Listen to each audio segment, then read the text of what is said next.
Hello guys, meron akong tip sa inyo. Simple lang to pero kailangan din natin to sa mga sasakyan natin. So, ito yun, no? Ito yung tawagin na voltmeter.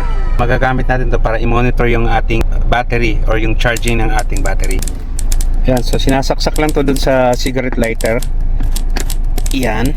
So pag nakasaksak yan at umaandar yung ating sasakyan, malalaman natin yung status ng ating battery, yung kuryente niya. Yan, nakalagay yung 13.0 volts. So yun ngayon ang battery status.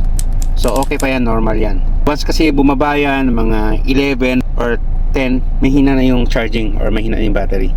So yung mga 13, 14 yan, nasa mga normal pa yan. So mura lang yan, nabibili yan sa online shop.